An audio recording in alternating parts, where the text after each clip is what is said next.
Rendez-vous dans mon atelier parce que j'ai encore plein de dessins à te montrer.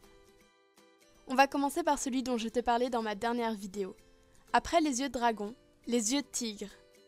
On a chacune choisi un fauve et reproduit ses yeux sur une feuille noire d'1 mètre sur 35 cm. On a utilisé des pastels secs. J'ai beaucoup aimé utiliser cette technique, même si elle est peut-être un peu trop volatile pour la Miss Catastrophe que je suis.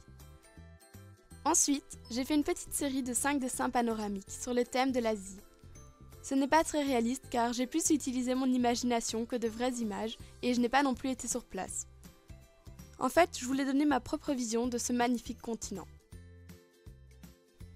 Je voulais qu'ils forment un ensemble, mais je voulais qu'ils montrent chacun un aspect différent et j'ai aussi utilisé des techniques différentes.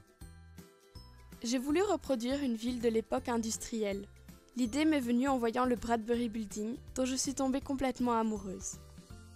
Il mesure 1,20 m sur 40 cm et je n'ai utilisé que des pointes fines stabilo et de l'aquarelle. Je ne pourrai pas vous montrer le dessin suivant puisque je l'ai offert à la personne qu'il représente. En général, je ne suis pas trop fan des portraits, mais pour le coup, j'étais très inspirée.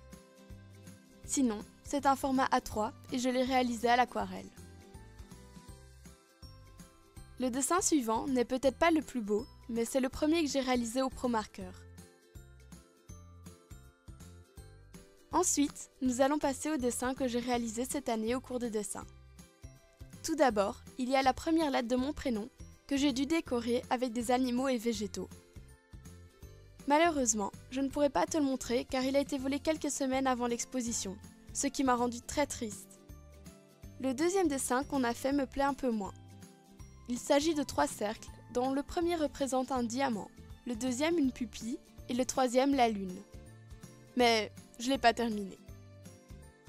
Avant de passer au tableau qui termina l'année, on a réalisé un petit dessin de paysage pour nous habituer à l'utilisation de la peinture acrylique que nous n'avions pas encore testée.